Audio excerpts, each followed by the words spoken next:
Good evening, everybody. I'd like to call this meeting of the Vision Committee to order. It is May 22nd, 2024 at 5 p.m. May we have a roll call, please? Councilmember Dennehy, absent. Councilmember Maloney. Here. Councilmember Schmischer. Here. Councilmember Stein. Here. Councilmember Tracy. Here. Councilmember Worthington. Here. Mayor Pro Tem Hemrick. Here. Mayor Troutman, absent. Thank you for that. Tonight, we're going to be talking two different subjects. We have an update from the Fremont Economic Development Corporation, and Rob Brown will be leading that discussion, I imagine. And we'll also have a discussion with the Recreation and Parks District Board regarding the pool feasibility project. And I must say, I'm a little bit surprised that we don't have more people here tonight, considering some of the interest that we've had in pool discussions. But with that, is there anything that you'd like to say, Mr. Administrator? We do have a tight timeline. We have Planning Commission that we've pushed back to 6:30, so if we can try and stay as concise and on target as possible, it'd be appreciated. Thank you for that. With that, Mr. Brown, take it away. Thank you very much. My name is Rob Brown. I'm with, thank you for the technology assistance there. Rob Brown, I'm with, there you go. I'm with Fremont Economic Development Corporation. I'm celebrating my 11th year with the organization. I do it as a part-time deal. I have a job and a real job and a business in the background, but this is my opportunity to continue to produce real work and do things on behalf of the community, and I'm very happy to do it. So I put some slides together, but I think really I want to make sure that I give you the content that you're looking for. So please ask questions, if you have anything, and we'll just kind of go from there. We've got the little box on the bottom, but I show this in my update presentations because that's what economic prosperity looked like in Fremont County in 2018, and I do that as kind of a joke because that happens to be very near where the Love's site was. And so when we first started talking to people about things, they see a cow pasture and I see a $20 million project, and that's just the way it is. And so I'm proud of that fact that we're able to help them, kind of move along. Just in terms of what FEDC is and what we do, I'll give you some kind of insight. So we're a private, not-for-profit, membership-driven organization. The City of Canyon City is one of our sustaining members. The Fremont County is a member, City of Florence is a member, and then a number of local businesses. We're non-governmental, which means we have a different ability to maneuver, makes us possibly a little more nimble, but we work on behalf of the citizens of Fremont County on a regular basis. And one of the first things that we did when we kind of rebooted FEDC in 2013 was we started to do an asset assessment and try to figure out what our community was good at and what it wasn't good at, and what available resources were out there. And this is just kind of an example of some of these things. We have people in our community that are champions for our effort. We have OEDIT, which is our state Office of Economic Development and International Trade. We have local government like the City of Canyon City. We have very close ties to our education system.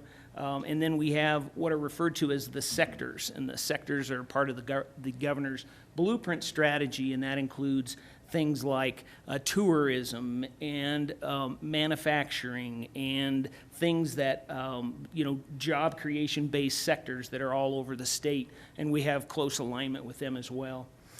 So we really pride ourselves on our ability to create ecosystems, and that's really what our focus has been. And these ecosystems take these various resources, we bring them together, put them on a common path, and that's how we get work done in our community. Because we have a small part-time staff, we don't have the privilege of having a whole team of people that we deploy that are on our payroll. So instead what we do is we put our hand on the shoulder of significant individuals in our community and we ask them to come participate with us. And we have a very good network of volunteers, and that's how we get work done, by building these ecosystems.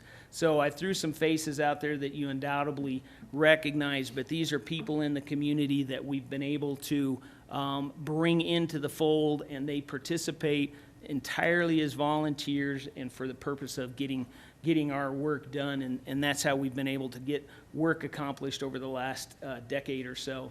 And then if you look beyond that, ecosystem, then you start to see where we can go out and bring these other businesses in, and people like Pax8, that is one of the largest, most successful companies. That's kind of Colorado's, version of Microsoft. Second 61, on the other hand, is a startup that started here in Fremont County and now employs 35 people in only one of their business ventures, and they have a number of others going on. So that's kind of the ecosystem behind it. And we name these, and we start putting energy in each of these. You're probably familiar with FEDC Tech Start and FEDC Well Start, and then we have newer ones like Ag Start and Trade Start. Trade Start being one that we're really passionate about, that we're standing up right now. So in order to duplicate or replicate our efforts, we create these ecosystems, and these are some examples of some ones that we have going right now. So once you take all of these things I've been talking about and you put them in a box, then we have, in essence, a business in a box, and we can go out to prospects that are interested in our community, and we can say, here's everything that you need in order to pick us as the appropriate place to do business. Think about FEDC as the acquisition arm of this area. So we go out, we find people, and we bring them in, and that's what our goal is. Once we get in here, we certainly work on the retention aspect, and we certainly work on the community aspect, but acquisition is really our primary focus. Acquisition does a couple of things. It creates jobs, and jobs create diversity. And one of the criticisms that we frequently hear from outside our area is our lack of diversity and inclusion in this area. And one of the things that you can do to fix that is by creating jobs, because when you do that, then that automatically levels the playing field in that regard. And the other piece is education. So by closely aligning with education, then we can help to work through some of these diversity, and inclusion kind of components.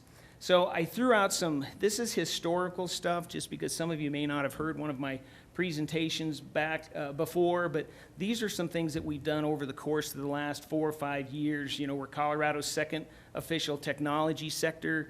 We're the only rural P-TECH program in the United States. That means kids going through our program here get 14 years of education instead of 12 at a no cost if they're in that program.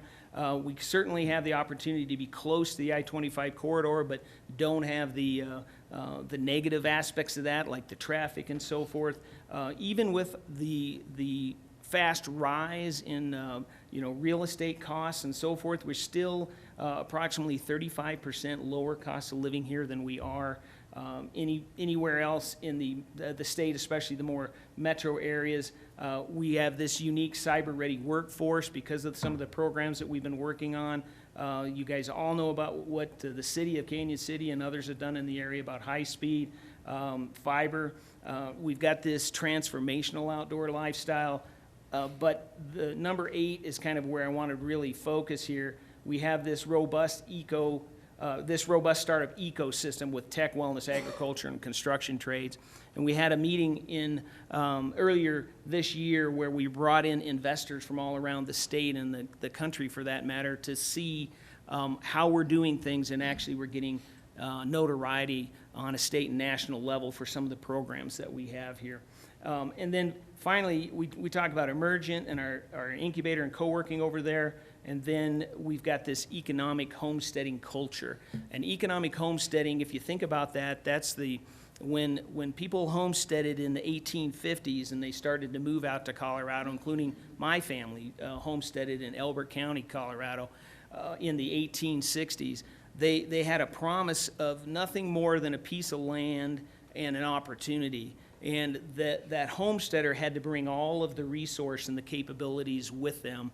And we really nurture that kind of a thought process with the people that we're trying to attract. We want people that can come here and they can bring value to our community without requiring significant resources. So anyways, that's what FEDC's, culturally is about. I could go through all of these, but in respect for Ryan's point, I won't do that. But I want you to know we have a long list of successful programs, and we're continuing to push forward. The most recent one, however, is Barnell Precision Agriculture won the pitch competition for their products. So they're actually, on a national level, were selected out of all of the participants, female-owned tech business based right here in our county, and they're just doing great things, and they've already made it through several stages of their funding, meaning that others, investors, have reached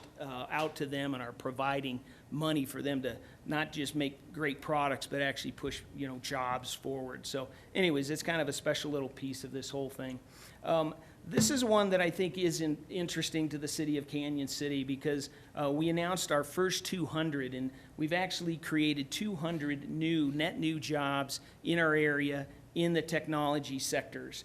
And when I sat in front of this group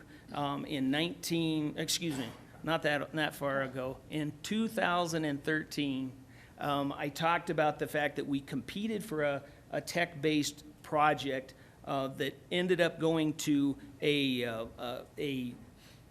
outside of the metro area, according to the selection group, and it went into Castle Rock. Okay, and I said, no, we're outside. We're rural. We're a different level. And I said, why didn't we win? We had all of these things figured out, and they said, you're not relevant. You're not relevant in technology. We can't see how we could be in your community and make it work for us. We're relevant now. We've got 200 real jobs created, and these are significantly higher paying jobs, and they're local people that have been put to work in these technology-based jobs. So we're really proud of that particular component. We've done a great job in our Tech Start component with building new partnerships and new sponsors. And then we topped $12.5 million in successful grant applications since we've been rebooted and doing this since pre-COVID. So we're out there finding every opportunity to find money for our community, and we put a lot of value in that. Now, these are some projects that are a little bit more specific. We do a naming technique for our organization because we are so frequently under non-disclosure agreements. So when you're working with an account, they want you to protect the viability of that account. So we give them code names, and then they all have some reason for being. I get to be the one that makes the names up. So giving you an example, Project Cupid isn't a big stretch to see that was the Love's Travel Plaza and RV park out there. That project's complete, it's open for business, and it's making great contributions to this community. Project called Milkshake, it's a manufacturer that is now started building out their production facility. That happens to be outside of Florence, in between, kind of over by Wholesome, and the company's called Eden Homes. And the reason I called it Milkshake is because the product that they produce is called a COW, and that's an acronym that stands for Cabin on Wheels. So this is a steel structure, 400 square foot, tiny home slash, it's not an RV, but they can transport it on wheels and put it on location. They've already got a backlog of 1,000 units. So they're going to be employing 30 to 50 people. It's going to be a Henry Ford style, completely automated manufacturing facility out there. We competed with Colorado Springs and Pueblo, and we were successful in winning that project. So that's going to be good jobs for our area. Rick and I have been working on, we call Project Deadbolt, which is a cybersecurity organization. We're working on a project called Freedom, which is a law enforcement-based training center. We've got a project called Message, which you guys all know as the Abby project. We have one called Constellation, which is a software development co-op that's based here in Canyon City. And then we have one called Butterfly, which is a manufacturing organization, and they make electronic components. This is my top 5 or 6 that I wanted to include based on size and likelihood of pushing forward. We're maintaining a pipeline of about 30 to 40 individual projects on any given time. So, you know, just to kind of give you some insight about how we do business, but that's our goal, is to kind of keep, you know, a stable of projects, you know, in process at all times. And by the way, remember, any questions you have, please ask. There you, yes. Before you move on from this slide, would you mind sharing just a little bit about what FEDC's role is in just an example or two amongst these active projects? Thanks. Yeah, thank you very much for teeing that one up for me, because that is one of our components that we're most proud about. But let me give you the real life example, like Cupid, so you can kind of understand that one. So in that particular project, we were working with the company that has the Abbey under contract. And so we were helping, FEDC was helping to do some marketing to find some anchor tenants for the Abbey. And in our net that we cast, we caught Loves. And they said, we'd love to have a project at the Abbey. And we said, well, that's great for you, but we're not thinking that's the best place for you, you know, in terms of the community. And so in that situation, you have an anchor tenant that is based in Oklahoma. Okay, at the time, the property is owned by somebody that is in Canada, and then the developer is in Chicago. And so because you're spread all over the place, and because development is complicated, the city does a great job of making it as simple as possible, but there are so many moving parts, it's complicated. So in that role, FEDC stepped up and said, let us be the project facilitator. And so we inserted ourselves, I presented before this group and others, to do the actual project representation. And so we were that kind of catalyst that kept pushing it forward. We met with Planning Commission, we met with city staff, we met with other agencies to keep it moving. And as we got deeper and deeper into the project, we played a more pivotal role in getting that done. And that's exactly what we want to be able to do, is take that responsibility off. And as I mentioned, we're non-governmental, so we're more nimble. So we have a foot in the government side and try to support the city, and then we have a foot in the private development side and try to support the developer. And so that's exactly how this all works. In the example of Milkshake, what we did is we went and represented that project at the State of Colorado Office of Economic Development and International Trade, and we got them a $1.8 million loan that they used to get that project, to finish their capital stack, to get the project off the ground. In terms of Deadbolt, we're doing all of the things mentioned above. So we're helping them with the real estate side, with the development side, with the cash acquisition side, and so forth. With Freedom, we actually helped them literally put the drawings together, because they didn't have an engineer yet. They didn't have somebody on their team.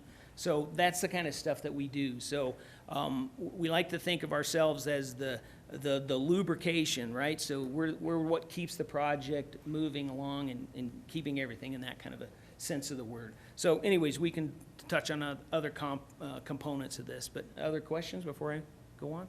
Thank you for asking. We have just a few slides here that I just wanted to talk about, you know, in terms of when we do the Tech Start and the different people that we've gotten involved. We've done these programs over the years. You know, pre-COVID, we did several pitch contests. We gave away money to get new businesses started. And we've already gone through the full cycle with Braver. We helped them raise money, and then we helped them sunset the business when it failed. And, you know, we took him through the full cycle. It's not something that we want to do, but we were able to help him move into the transition in the next phase when the business just didn't have the legs that he needed. Second 61 as an example, this is when they were downstairs at the little building that's behind the Owl, by the building that just fell down.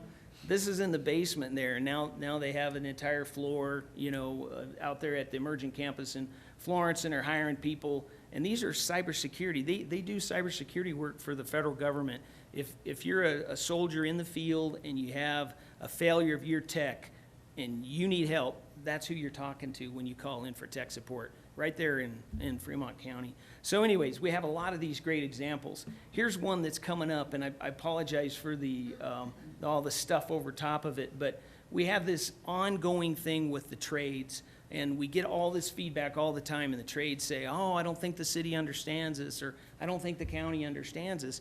And they need some kind of a mechanism to kind of consolidate the message so we can share it with the people that it affects. And then on the other side of that, our selfish motivation is that we believe we need to create a career pathway from people that are in school at whatever level, anybody from, a sixth grader up to a 12th grader or beyond.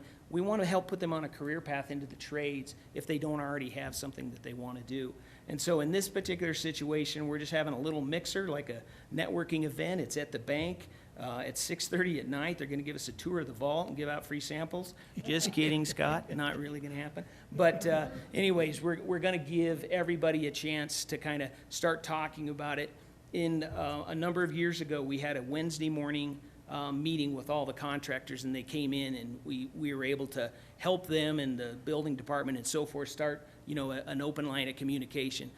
An individual contractor doesn't want to complain. They don't want to make noise because they feel like the next project may be affected by that. So we can kind of play a mediator role, and so we're going to do that in this particular example.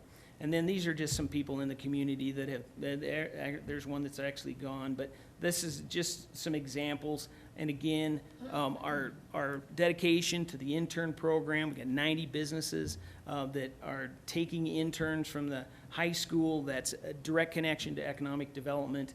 And these are some kids that are just doing great work, in our area, and very proud of them. That's River Science, where they're doing some drone work, and so forth down on, Main Street. That's actually at the Macon Plaza. But these are the kinds of things that we're doing behind the scenes all the time, is supporting these various entities, providing people on our team or financial support or just rolling up our sleeves and helping. So that's just some of the stuff we're doing. I'm trying to be respectful of time. So anyways, FEDC thanks you very much for your contribution to us. Every year we make exceptionally good use of the funds that you provide for us. Again, one of our more significant members, and then we try to be that go-to resource for any city staff or anybody in the program that needs some additional help, getting projects to the finish line and so forth. Okay? Thank you. Questions, comments from council? I must say, I've been associated with FEDC since 2005, and, if FEDC didn't have Rob Brown, we would have to invent somebody to do that, because Thank you very much, Mayor Pro Tem. Yes. Yeah. Rob, can you talk a little bit about the incubator building, please? Yes, yeah, thank you. Thank you for the reminder. I had that on my list and I almost skipped it. We, 40 some odd years ago, when FEDC was just starting, we won a grant, or competed for and won a grant to build an incubator building, and it's currently located at 402 Valley Road. But at the time, we didn't have the financial wherewithal to actually be our own fiduciary in that situation. And so FEDC negotiated a deal with the city of Canyon City to actually take title to the building in return for an operating agreement where we would operate the facility. And we've been continuously operating that facility since then. And it's a series of suites that have both industrial and office in the building. And we have an operating agreement, and the operating agreement is well overdue for a renewal. So Rick and I have been working on getting that thing updated, shaking the dust off. It was still, we can't even come up with a version of it that, is in an 80 format, so we're, converting PDFs and stuff. But nonetheless, we're working on that, and there'll be a time in the very near future where we will present that back to the City Council for approval. But what that does is that we collect the rent, and then we keep a portion of the rent for our operating expenses. It pays for our office manager and so forth, and then a portion of the rent, the biggest portion of the rent, goes into our maintenance budget. So we have two different accounts, and we maintain that maintenance account. And this year, we had to make a pretty big spend down in that maintenance account because there was a hail event that damaged the rooftop units. The city's insurance was able to replace the rooftop units that were damaged and the roof, but all of the infrastructure, the gas lines and all that kind of stuff, we had to cover out of our budget. And fortunately, we have the money in it to do it, and we've been a good fiduciary for the city, but on the same token, it's a diminishing return in a building that's getting much older, as time goes by. It's approaching its 50-year birthday, but that's the agreement, and we want to make sure that it's consistent. It's full. We have tenants in every space. We converted what used to be the lunchroom to a space. We converted the conference room to a space. And so the goal is to bring people in at 25% of market rate on their rent based on the size of their space, and then in year one, and then 50% in year two, 75% in year three, and then in year four, they go to market rate. And what we're hoping to do is encourage them to go out into the world and rent, commercial space from private ownership. And we've had many, many examples of successful people that have done exactly that. One of my favorites is Westward Tool and Machine, because they started there when they moved here from Georgia, and then they moved out, and one of their principals is our office manager, Diana Armstrong, and we couldn't do our job at all without Diana. So anyways, that's an example of how the incubator works. Thank you. Councilmember Tracy. Yeah, thanks. Thanks for being here with the update tonight. You answered part of my question just then when you talked about the tenancy there and that you're full. Yes. But I do want to point out that, when you talk about the building getting so much older because it's 40-some years old, I was on council back then in the 80s. Oh, wow. And You must so, have been a baby. Yeah, we're getting a little rickety, but, I don't have any hail damage. But anyway, it is fun to look at the history of back then it was FCEDC, Fremont County Economic Development Council, and various changes over the years, but Sure. Same goal, same intent, and same importance really for the community. But it's fun to see how much more is happening now with the Emergent Campus, with the high school's intern program and so forth. There's just so much more economic development happening on a variety of scales, and so it's good to see the role that organization plays. Yeah, thank you for that. And that's entirely because we've been successful in building this group of volunteers that just press forward. And we have people that are pillars in their various industries, and they're on our team helping push it forward. So Right. we couldn't do it without our volunteers. Right. Thanks. You bet. Seeing no other questions, thank you very much for being here. And we'll now move to our second phase of our meeting, which is a discussion with the Recreation and Parks District Board. And the board is going to be seated up here on the dais. So take your cues from Cindy about where you should sit.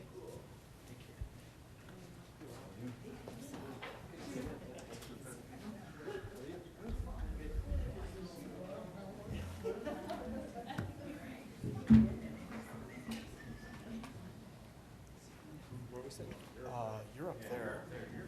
You're up there.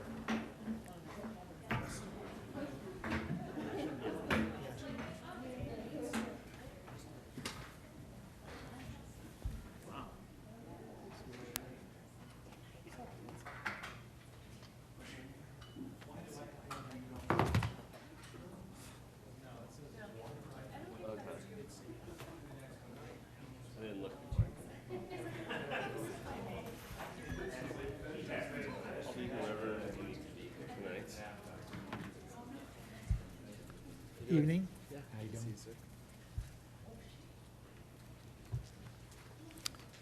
Okay, looks like we have everybody seated. So we'll proceed with a discussion with the Recreation and Parks District Board regarding the pool feasibility project. I'll get it out. And Mr. Administrator, are you going to lead us off? We've been working very diligently on the feasibility study. The study is actually being led by Calhorn and the Rec District. So with that, I would turn it over to Mr. Horn and give the presentation. Okay. Again, we'll probably move through some of these slides quickly so that way you have more discussion time.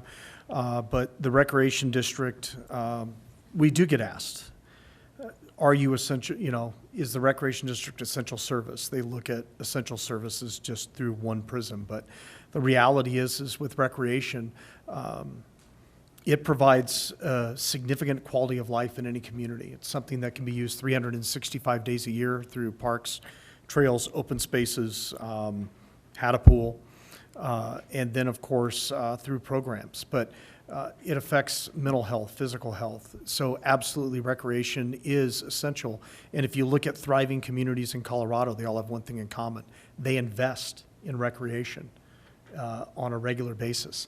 And I thought this was a great line by John Wanamaker back in the late 1800s, and that is, people who cannot find time for recreation are obliged sooner or later to find time for illness. And that is a very, very true statement to this day.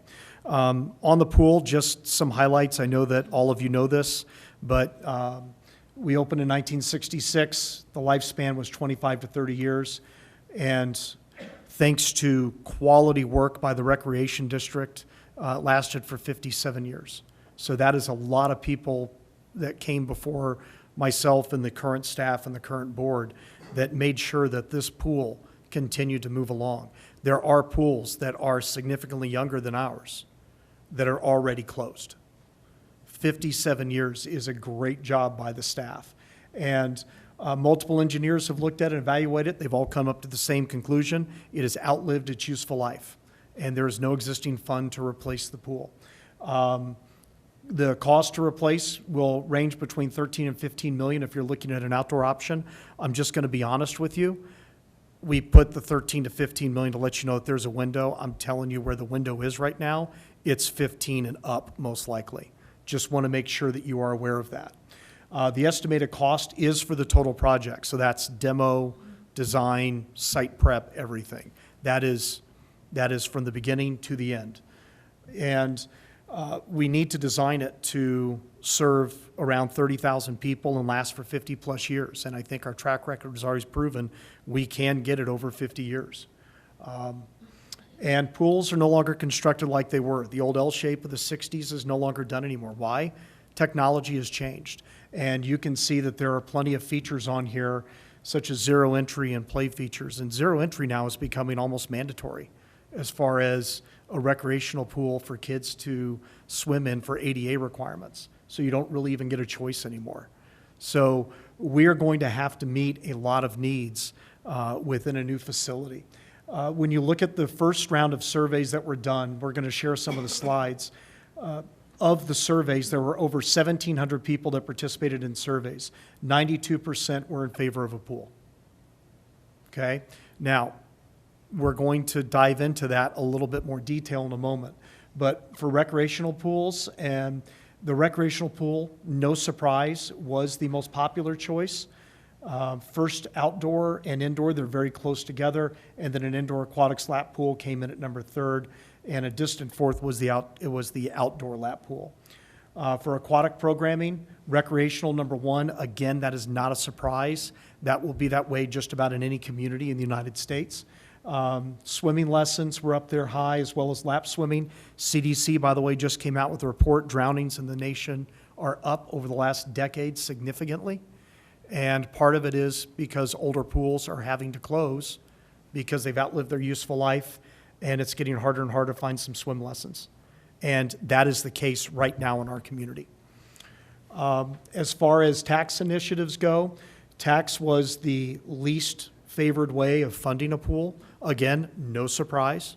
I think that was expected. They believe it should come from user fees, but remember, user fees currently for the Recreation District, when we ran the pool, the user fees went to the operations day-to-day of the facility. Did not go for capital construction. It went for the user fees. So you're looking at a higher subsidy if you're dealing with user fees. Kyle, Fees what in do that situation. If I could stop you for a second, what do the numbers at the end of the bars represent? They had to assess a score with it, so where it ranked, they had to place it 1 through 4. Oh, So okay. that is the average was a 2.65 on the score, and a 2.56 for donations, and last, of course, was the tax revenue. But you're going to see that there was a lot of people were given the option of not what the number is, but do you want to pay for it with taxes? And let's face it, what this survey discovered is people want a pool. They just don't want to pay for it. And unfortunately, you don't get to have your cake and eat it too in this case. As far as the site location, the Ichabod Pool is the number one preferred site. By the way, this also tested the highest among the groups. So one of the things that you can discuss with the board is current site. I will tell you that based on everything that we're seeing, the Ichabod Pool is probably the ideal site for this to go at the current location. We are working with Canyon City Schools on potentially now, and as well as the city, coming across 12th Street, expanding the footprint, and then onto that front lawn. So those are discussions that we are currently in the middle of. So there are 3 government entities trying to work to solve this issue. Will it work to solve the funding?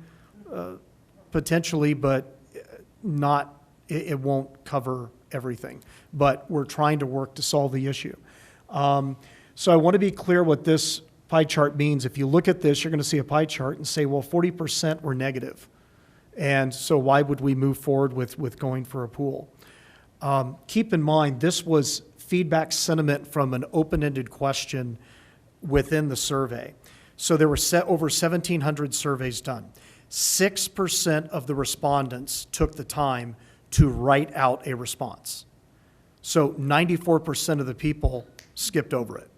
So it was, to be exact, 101 made their voice known of what they were thinking. And of those, it's kind of like Yelp. So people leave comments normally that are negative on Yelp, and this is kind of the same thing. So this is kind of the Yelp part of the survey. And so the feedback, 20% positive, 29.4% neutral, 9.8 mixed, and then the negative was 40.2. But if you read those comments, and I know I sent them to the pool group, Ryan, we should be able to share those with you. You can read through them, and I think the comments that you will see line up with probably the feelings in the community, the mixed feelings of we want it, but we don't want to pay for it. And I think that you will see that lines out. Here are some of the sentiments overall. So there was sentiment towards a pool project appears to be mixed, both positive and negative. There is notable desire for a swimming pool within the community, with sentiments emphasizing its importance for health, community cohesion, and providing recreational opportunities for both residents and visitors. However, there are concerns about funding, tax increases, and past failed attempts to pass a similar initiative. So that's basically where we're at now. There are other slides involved in this. It's on the feasibility study website. You can look at all of the slides. They are there. So I only picked out some of them to share with you to kind of hit some of the highlights in the interest of time. But it does get to the point of, funding for this. And I want to be clear where the rec district is at, because there's still some mixed messaging that's out there. So we're constantly having to discuss this. But we have never had a mill levy increase at the rec district. Right now with abatements, we're at 3.514. That puts us a little over $1 million. So if you have a $300,000 home, right now the taxes you're paying into the district are $70.63 annually, a little less than $6 per month, okay? So to balance our budget, we're pulling from reserves. We've had to do it every year for well over a decade. It's just the way we've had to operate. We've had to be lean and mean. We did have an audit report given to the board last week, and what the auditor basically said is, your audits, you show transparency. It's an unmodified opinion, and it's basically the score of an A+, which he said he can't give to all of his clients, but he can give it to the recreation district. So are we stable? Yes. Are we underfunded? Absolutely. We did ask him, is there anything that you have seen within that audit where there's a revenue stream that we're not tapping into that could help us with a pool? In a short answer, no. There is nothing that you have that you can accomplish a capital construction project for a pool, period. So it's just not there. So when you look at the taxes, I just wanted to share this with you. This is where your property tax dollar is if you're in the city of Canyon City. So the dollar represents every property tax dollar. Every community, schools are number one. That is going to be across the board in this state. And it is here. Fire district makes up 27%, Fremont County at 14%. The city of Canyon City comes in at 3%, but I do want to front load this. If the city of Canyon City did not have the Royal Gorge Bridge and Park, that would be over 21 mills. That changes everything. So the revenue the city gets from the Royal Gorge Bridge and Park means that it saves the taxpayer money locally through lower property tax. And I would be willing to bet that you may be the municipality with the lowest property tax in the state of Colorado. So just food for thought. The recreation district comes in at 4 mills. You can see the highlighted yellow area. That's where we're at. If you look at the county, if you're outside city limits, school district jumps up to 52%, fire district at 28%, Fremont County at 14%, the rec district still at 4%. So that's where your property tax dollar is going. So when people say, well, did you have money to save for a pool? No, we didn't. We couldn't if we wanted to. Statewide, the numbers get worse.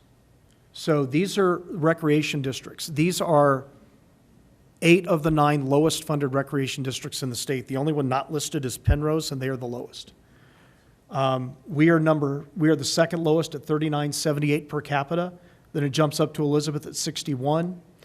Then it's going to jump up to Bennett at 83.69. The community that we compare ourselves the most to is Montrose. Demographically, size, everything else that's going on, Montrose is probably the closest comparison to us.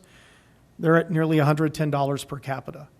So again, when you say, can you fund this right now with your current budget? The answer is no. We're just not there. We can honestly say that we are underfunded as far as recreation districts go in the state of Colorado. By the way, there are 23 special districts in recreation. The highest ones aren't even on here. If I did, this graph would look even worse. And when I mean significant jumps, there are some that are 400 per capita, to be clear. But here's the great success story of the recreation district. This is the true success story. There's not been a tax increase for the recreation district yet. We started with a pool, and the community asked us to increase programming and increase facilities. The community asked us to do that. That wasn't rec district led, that was community led. And we have added all these facilities with 0 tax increase. So there's not been a mill levy increase to make this happen. And we have used grants, donations, community partners. Not only have these facilities been added, but they've been improved upon without a tax increase. And the programs department, in 1965, no programs when we started. In 66, we were asked to take over 3 youth programs. Now we have 46 programs. You can see the breakdown, and an estimated 7,500 participants last year. Again, without a tax increase. I would challenge anybody in the community to say that the recreation district has not done its job. I think that this is clear evidence that the recreation district, from everybody that came ahead of us through all the years and all the boards, that they have done their job and met the needs of the community on a regular basis. And you look at the trails, parks, and open spaces are open year-round to the public. We have pavilions that are available to be used by the public.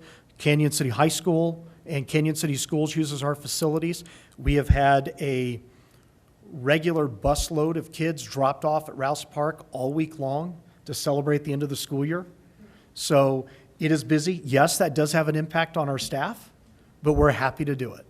Why? Because it's for the community good. And we have had 4 previous tax questions. All 4 have failed. All have tried to address the Ichabod pool. Now, in 89, 2000, and 2021, they were asked to basically turn it into an indoor facility and a rec center with rec center amenities. All 3 went down. The closest was in 2000, 55-45. By the way, the one in 2000, that bond would now be paid off. Just wanted to throw that out there.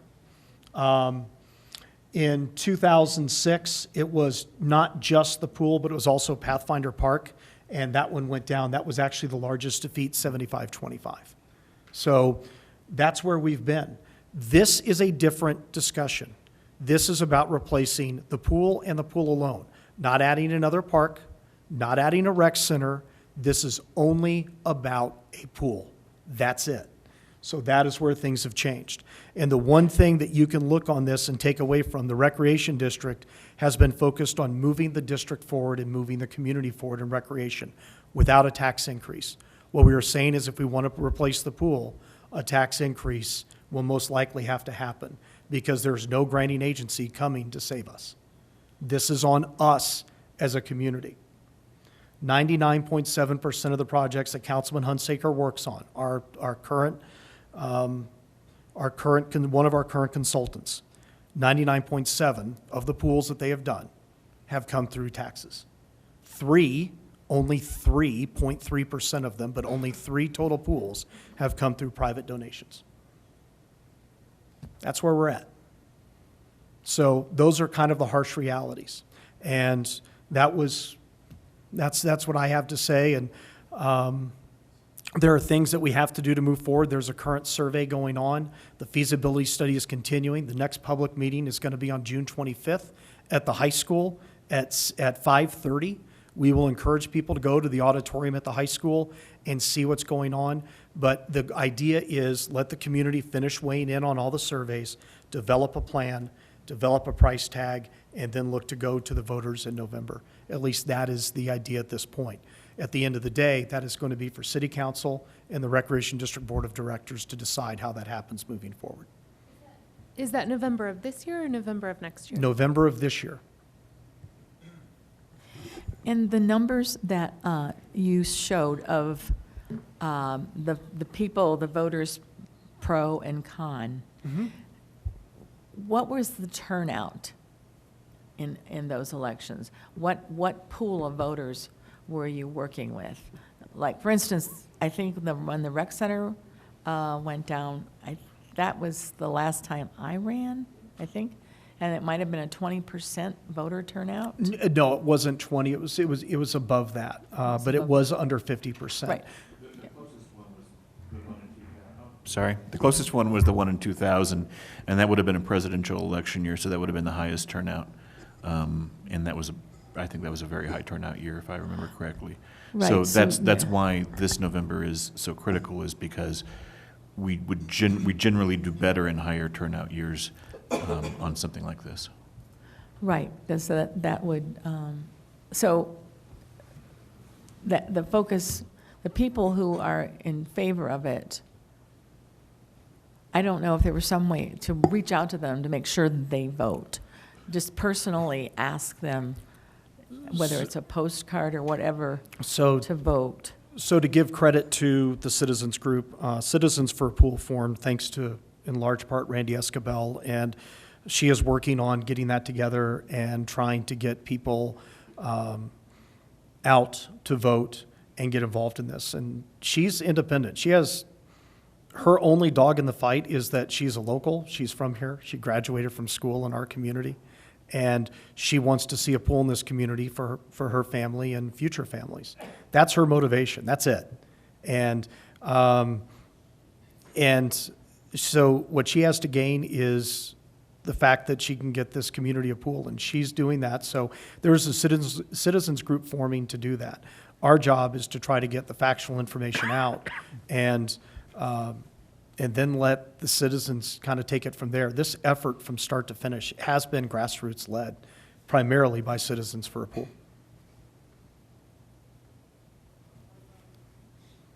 Do we just speak up, or do you want to call on So folks? are we at the end of your presentation, I guess? Yeah, I'm at the end of this, so now it's just whatever you all want to discuss and Yes. whether it comes to how we could fund it. The board can tell you where we're at as far as we are going to need to talk about, even though it's not officially on a ballot, bond underwriting and bond counsel, because you have to get legal questions answered in order to even go to the ballot beforehand. So we're engaging that, and that is a professional service. So, if Nick wants to discuss some things, or Melissa or Andy, they can kind of discuss where the board is at least at this point, and council as well. And I'm happy to answer any questions along the way. Okay, so Emily. Yeah, a lot of things running around in my mind. Let's see if I can focus here. I do want to just add to what you just said about the work that Citizens for a Pool is doing under the leadership of Randy Escabel, who's here, and I hope she gets a chance to talk if that fits in with whatever folks need in the way of information. It is going to take, just like any campaign, other than the one I had a couple of years ago where I didn't have an opponent, first time in my life. Anyway, that's another story. But a campaign like this is going to take a lot of work. And as I understand the legal side of it, once we're ready to have wording to go on the ballot, whether it's on the recreation district ballot, the city, whatever it is, the elected officials can't really take the lead on that. It'll be a citizens group that'll take the lead on that campaign. And so, yeah, there'll need to be all kinds of outreach on that. But I wanted to back up just a bit. You touched a little bit, Kyle, on grants, and I think we just can't repeat it too often.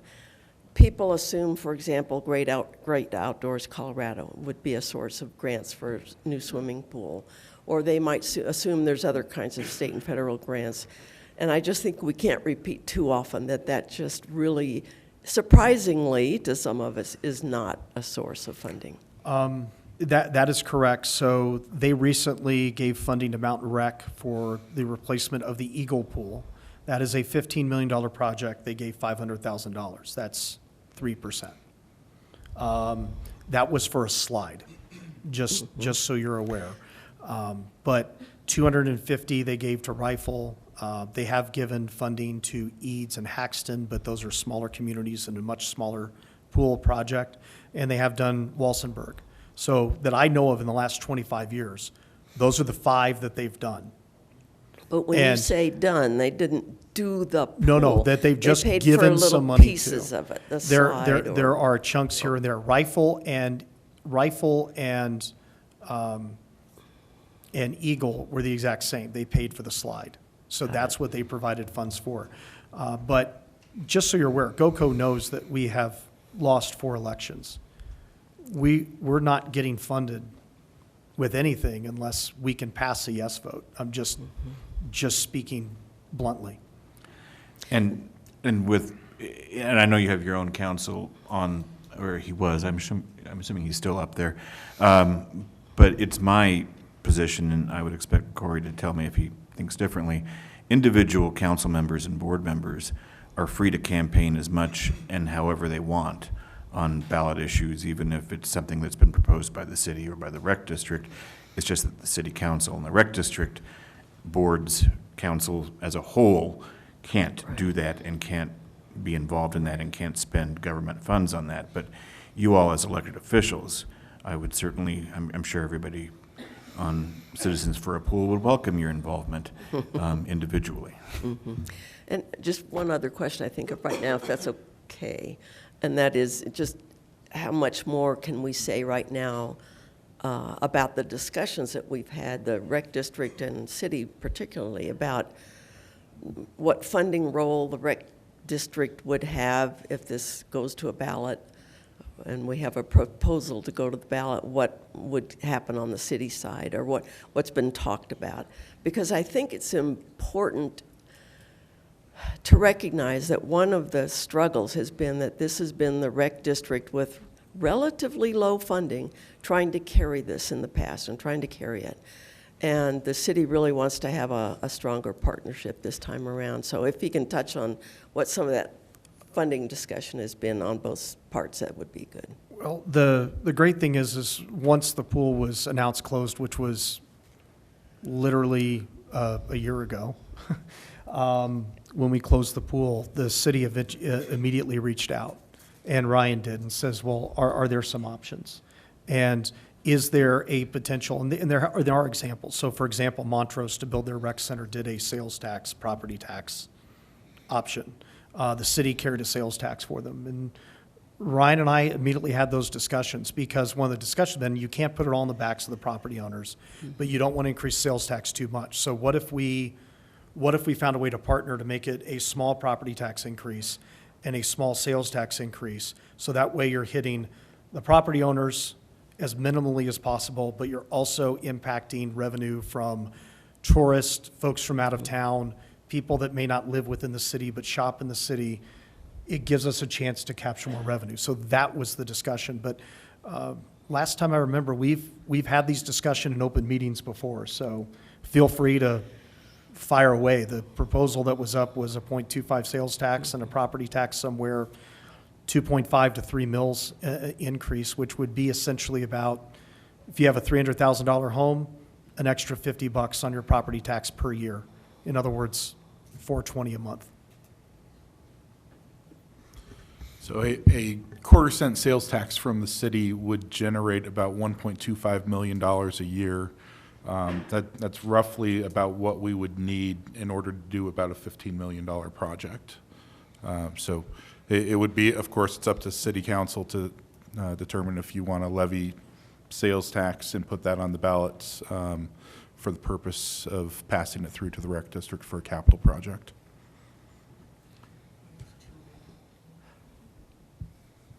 Would that $1.25 million be the entire funding for the pool? Or That would be annually, and you'd have to set it for, rec district is, they mentioned talking to bond counsel and financial institutions, so they would have to figure out what the timing would be. I'm assuming that you're probably looking at a 20-year sunset.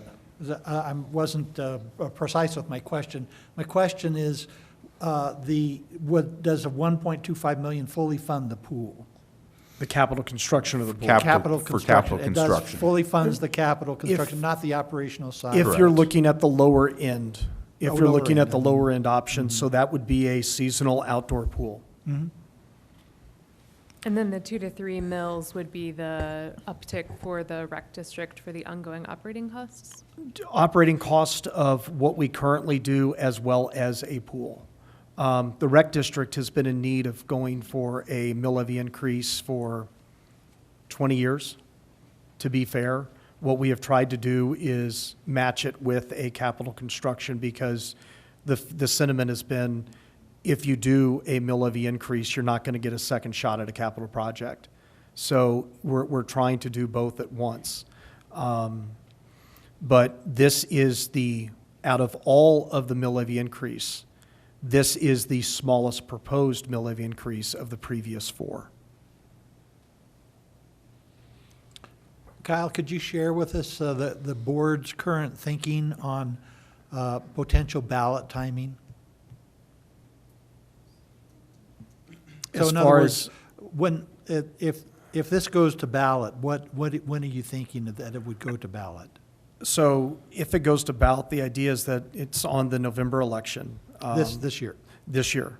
The reality is in recreation, so we looked at the numbers, and going for the election, it's a math equation on when to go and when not to go. It's not an emotional one. It's math. And the reality is that a presidential election is going to get you 65 to 75% voter turnout. And it's probably going to be over 75%. If you're going to pass a recreation question statewide, normally the success of a recreation question, you normally need a minimum of 65% voter participation. That tells you it's this year. If it's not, then most likely you're waiting not until 25, but till 26 at the earliest. For setting ballot language, we'd be looking at probably August to actually set the ballot language. Yeah. So you're looking at ballot language in August, is due in, it's due at the end of September, but we want to get it done in August.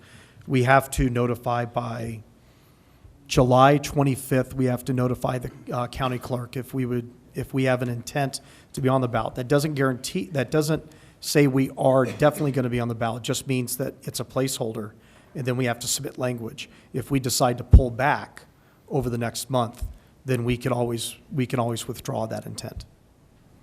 Has that math been parsed more locally? I know you say statewide, you need 65% turnout. Do we know what that looks like on a rural basis in Colorado? Yes, it is. Magellan Strategies parsed that out very well and put forth an entire graph. I'll be happy to share that with you if you like. That would be great. Thank you. You're welcome. Jerry? Kyle, or maybe Ryan, if we put the sales tax, like, took that off the table, what would the mill levy increase need to be to fund the project? According to one of the bankers, and this is, by the way, to be clear, this is before the property tax was signed, the new property tax was signed into law. And by the way, there are 2 more property tax questions coming up in November, so it's in flux. Prior to that, it was going to be a little over 4 mills for capital construction of a pool. So it'd be a little over 4 mills, but then you also need that operations piece in there. So now you're looking at about a 7 mil increase rather than a 3. So that changes things. But just to clarify, we're at essentially 3 mills right now, and you need another 7 for the pool if it was just... If it was property tax only, we're at 3.5 now. So that would now move the rec district mill levy to 10.5. 10.5. Thank you. A lot of decisions need to be made. I'm sorry. Sure. Can I follow up on that? Yep, So please. you gave some examples of the per capita, and we were second lowest. And you said Montrose was equivalent. What is their property tax mills that they're collecting? They are closer to 5, but they also have more per capita. They have 35,000 people in the district. We're at 28. And they don't have as much government land within their boundaries as we do. Okay, thanks. And they ran a 0.3% sales tax increase. Yes. For the capital construction. And just so you know, their project, it was for $25 million for their facility, for their rec center. That cost today would now be up over $40 million. Whether we do a pool or anything else, the cost is only going to get higher. It's not going to get lower. Could you speak a little bit more about the feasibility study? I think what you've shared this evening, a lot of it was prefaced with, this comes as no surprise. Are we expecting more information to come out of the upcoming surveys, or what more do we expect to get out of that feasibility study, particularly as it speaks to crafting ballot language in August? Okay, Thanks. so there's a lot there. So what we're doing now is a second round of surveys, and that is based on amenities, because the amenities will help set the final program for the pool. And then they will show what an indoor lap pool would look like, an outdoor lap pool would look like, and then potentially an outdoor rec pool would look like. And then they would show what that would cost with a price tag. And then there would be a third round of surveys on what they think. We are also in the background working with David Flaherty of Magellan Strategies to compose more of a scientific survey to go after most likely voters. So that way we get an idea of where the voting base is and asking those numbers. We also have to do professional services and engage with a bond underwriter and bond counsel. The Rec District Board at the last meeting authorized us to engage with professional services. Ryan and I have talked about that. You as a city council would decide a direction you want to go.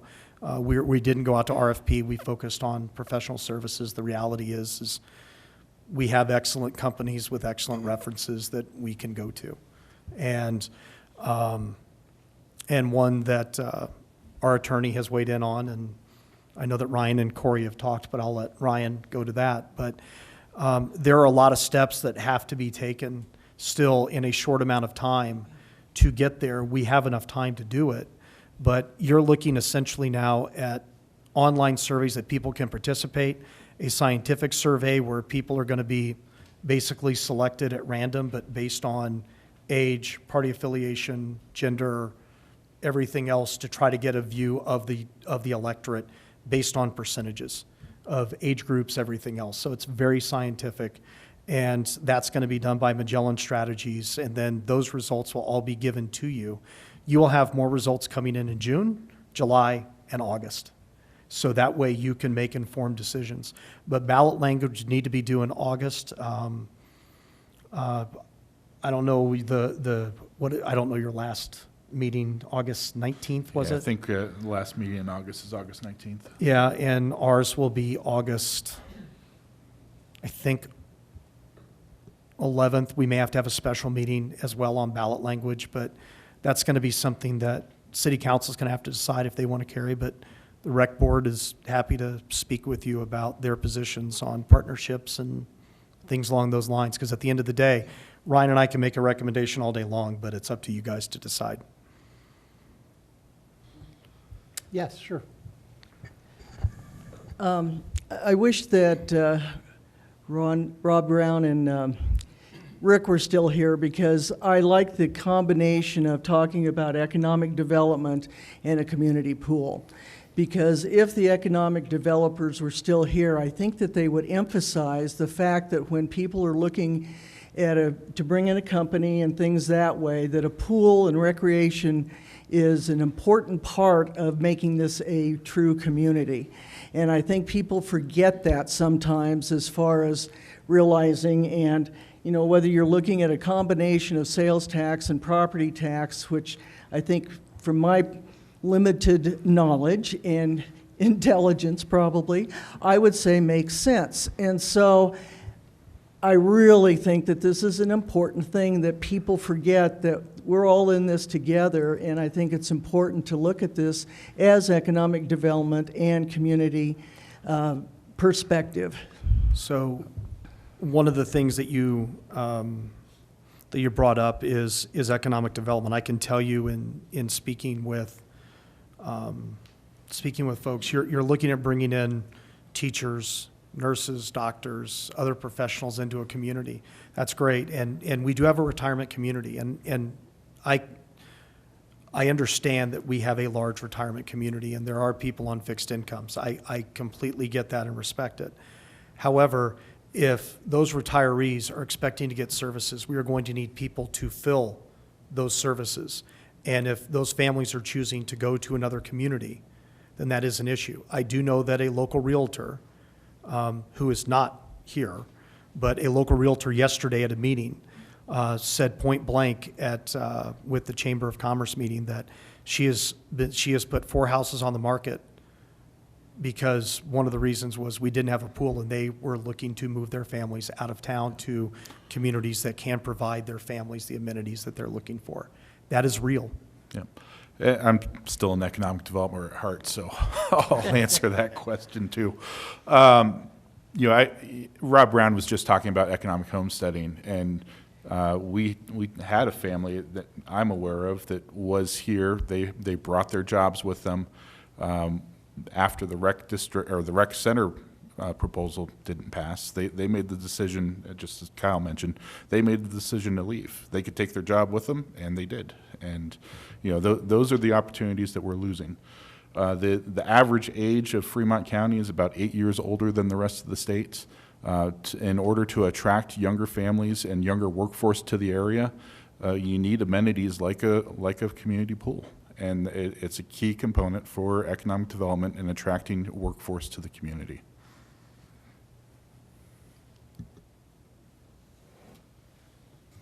Ditto. Other questions? Oh, comments? I just keep thinking of things to say, but I'm not hiding the fact that I'm a huge advocate of being able to move forward on this, whatever the best path forward is. And I do think it's really important to recognize that a community of this size, that this is just, to me, just such a basic amenity that we need to have here, a community pool.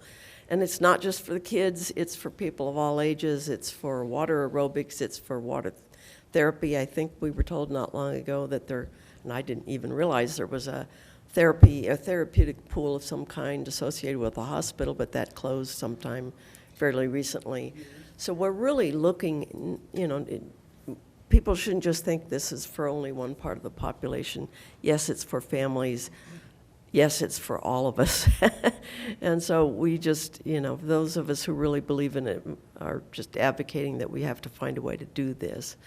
And it's really, to me, it's really particularly special this time around that we have the school district, the recreation district, and the city of Canyon City all working in a partnership on this, figuring out what each entity can do and how this will benefit each entity if we can help the community see that there can be a path forward on this.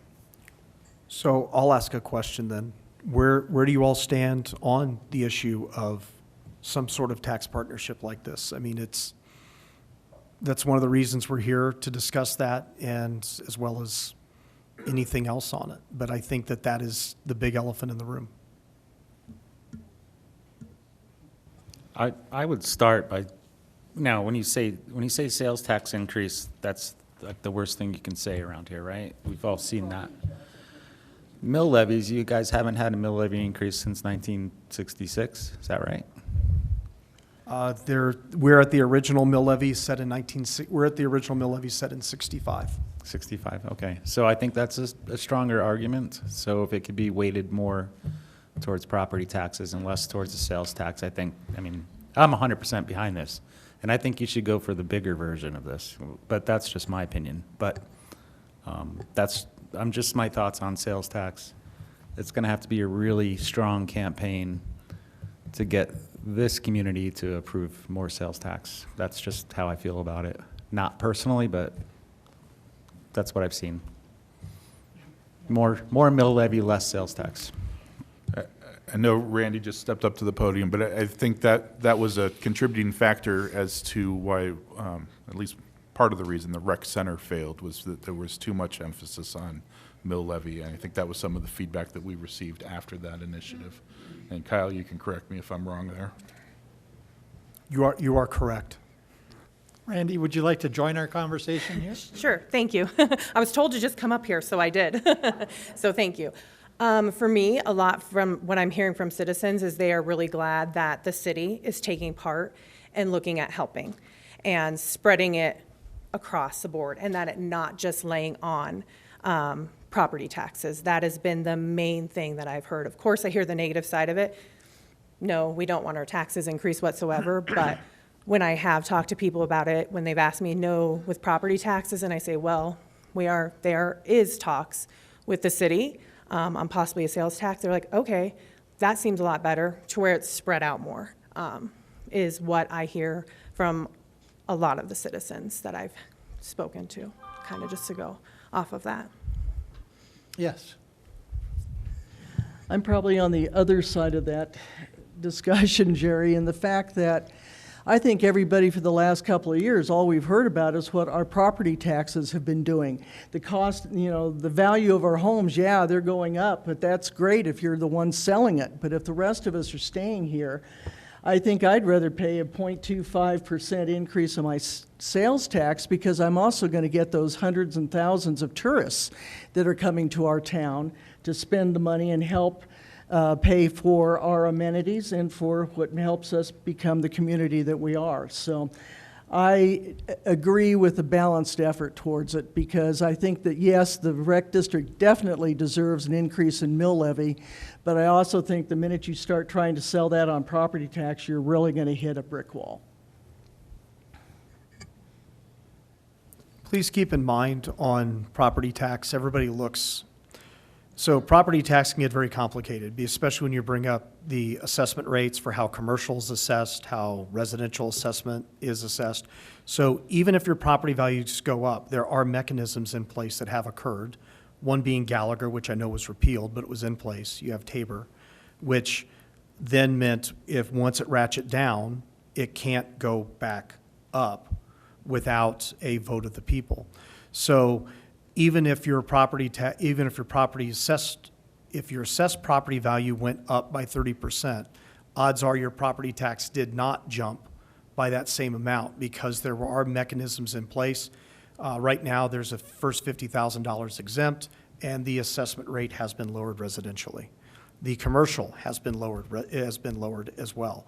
So So there is this perception that you just look at the property value and, oh, that meant that my tax went up equally. Since 1982 in Colorado, they have not gone up equally. Property values have gone up in one way, property taxes gone up in a different way, and it's normally lower. So I'm not saying it hasn't gone up. Let me be clear. I'm just saying it hasn't gone up at the rate that people think that it has. Emily, I have a quick question, then I'll get to you. What for the capital, to fund the capital needs for the lower end pool? What was the tax rate, the sales tax rate that we'd have to pass? I think it'd be my recommendation to city council to do a 1/4 cent sales tax, and that gets you in the ballpark of a $15 million build. I think as you look at sales tax rates, that would put us at 8.65. I think you don't want to be anywhere above 8.9, but it still leaves a little bit of room there before you hit that kind of threshold of 8.9. Thank you. Emily? Thanks. I just wondered, I know that Randy has been putting a lot of work and effort into monitoring social media where all this wonderful dialogue occurs and some other stuff. My question really isn't about the content of that so much as, are you, Randy, gaining some ideas of the kinds of information that voters need now and will need through the summer and in the fall? I mean, are there certain themes that you're seeing where information, if we as, the rec district in the city can do more even now to get the information out? And I know there's the FAQs that the rec district has done, but just wondered what your perspective is on that. Yeah, that's one of the biggest things right now, having the feasibility study website to be able to copy and paste that and say, please go here for the facts. We've been taking screenshots off of that and posting as well to try to help answer. But yeah, I mean, maybe even coming up with like a Fact Friday to be able to talk about, stuff. I'm hearing a lot of people think that you guys all can just, including the rec district, can just up their taxes without a vote, which, can you? Exactly. Those types of things. So trying to get ahead of that and getting a lot of education out there is what I'm seeing. Yeah, thanks. Yeah, you're welcome. I have a bit of a comment and maybe a suggestion. I'm, of course, one of the silver hairs, and so, but I look at property tax a little differently, and amenities in a community. If you don't have amenities like that in a community, and you can't attract the right kind of residents and the right kind of businesses, your house value is going to go down considerably. So that's the other side of the coin, is that this, for a lot of seniors, that's their major investment. That's it. They get Social Security, and that house is it. So can you afford to let that slide? If you're depending on your house to get you through the value in your house, that's the other side of that. That's kind of short-sighted. And, it's the same way with like school taxes. You'll say, well, I don't have kids in school. Well, you have a home in that school district. So it's the value of your place in the community and your real estate is something, like you said, there's people who are moving out of this town because of that.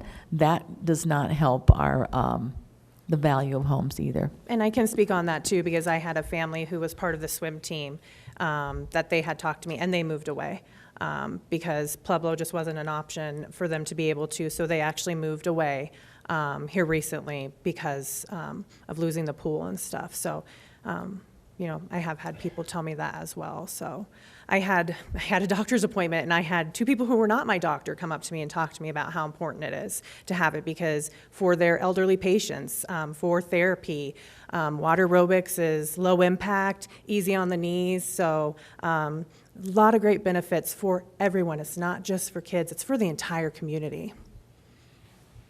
And we have about another 7 minutes. Emily? Yeah, and in regard to that, I was going to ask, I know we're bumping up a planning commission meeting at 6:30, but is there time for any questions from the audience? I'm not sure if there are questions out there, but just thought I'd better raise that. Thank you, guys. Seeing none, Amy? Similar to Councilwoman Tracy's question, I was just curious if any of the rec board members had comments or thoughts on what's been discussed so far. Absolutely. First of all, thanks for having us. It's good to get together and chat. One of the things that we've been really keeping an eye on is the timelines of making sure we can get to where we need to be. Obviously, we need to get this thing to a vote this year. We've already been without a pool a year, and by the time this thing's built, it's probably going to be 2027. Is that about right? So we're going to be about 4 years without a pool. If we're lucky, 26, but in all reality, reality's going to set in. 27 is probably more likely than 26. Yeah, so, I mean, obviously, based on the survey, 92% of people think that we need a pool, and so that's not going to be a hard sell. It's going to be how do we work together and how do we show the community that we're all involved to get it done. So, I mean, I think that we have a good steps here in place. The school district coming along and talking with us about the property there has been a huge step, and I think that helps a lot of the voters have a place where it's going to be. And so at our last board meeting, we had some good conversation about our timelines. We're hoping to have as much information as we can to make a good decision by the middle of July. I think we're going to be in a position where it's going to be tough to decide what type of pool we want, because I think everybody wants a pool, but what type do we want? And so, you know, we're going to definitely take the steps to go through that, and I feel pretty confident with our survey and the steps that we're taking for that. So anyway, I mean, as far as things moving forward, Kyle's done a great job of you know, keeping his finger on the pulse. I got a couple comments today from the community of some things that they had been in, where you did a presentation, and they liked a lot of this education stuff. So I think it's up to us to get the word out to people. We have a good community event scheduled for the 26th of June, and I think by then we'll have a lot of more information from our surveys that we can present and get people excited about. So, but yeah, from that standpoint, and then I just also wanted to comment on the mill levy increase that we need so badly. You know, I've heard Kyle talk a lot in the past, and really we're at a position right now where we've kind of reached capacity, and even if somebody were to offer us a nice new park or, you know, will you take this on, we really wouldn't be able to do it. So currently, I've been on the board now for about 5 years, and I know that every year the pool was open, we had to subsidize at least $50,000 just to get it through, and we plan for that every year. So, so yeah, we need some help with the mill increase, so that would be very helpful. But other than that, no, I think I'm excited about things moving forward. So, and I appreciate all the discussion. I think this is good. Thank you for that. Any further comments? One last one, if I could. Sure. For those of us who won't be here on the 26th of June, if individuals want to contribute to the effort, how do we do that? We're having a fundraiser event. Oh. Right. Right. I won't be here, so. Oh, okay. Our fundraiser event is actually going to be Friday, May 31st. Oh, okay. So we're having that. It's going to be out at Whitewater Bar and Grill from 6 to 9 p.m. Tickets are $25. Get a barbecue dinner buffet. We're going to have silent auction items as well. So. Who do we make the check to? You can make it to Citizens for a Pool. Okay. And you can also, we have Zeffy. It is a great platform for nonprofits. They don't charge us credit card fees or anything like that. So we have it posted to our Citizens for a Pool Facebook page. You can go there and find the links or QR code. I have a QR code with me too that I can give you if you'd like. Good. So we are trying to find ways to fundraise as well, besides just the tax. And I thought I'd ask because I'm hoping there's some people listening to us right now. I So appreciate thank you. that, yeah. Yeah, I was talking to Ryan, I didn't know, but yeah. If there are appreciate that. folks that want to donate for a capital campaign, it can go to Citizens for a Pool. The other thing is, we'll look at talking with Heather Evans with UACOG approached us. I know Rob Brown with FEDC has talked about, you know, is there a chance for some sort of enterprise thing set up for tax breaks? Are there options? So it's something that we'll look into, but keep in mind, It's all going to be dependent on a yes vote. So maybe there's a chance that we do the 15 million, do the low, try to get the outdoor funded, but is there a way to raise the money within the community through donors to make it indoor? Everything's on the table. I just want to specify that, but we're trying to minimize the tax impact the best that we can, so that way we can make sure that we have this amenity in this community. And the tool that Rob Brown's referring to is enterprise zone contribution projects, which helps, it enhances the deduction you can take on your Colorado State income taxes. Thank you. I think unless there's more to be said, thank you very much for being here, the Rec District. We appreciate you participating with us. And thank you, Kyle, and thank you, Dan. And with that, we're adjourned.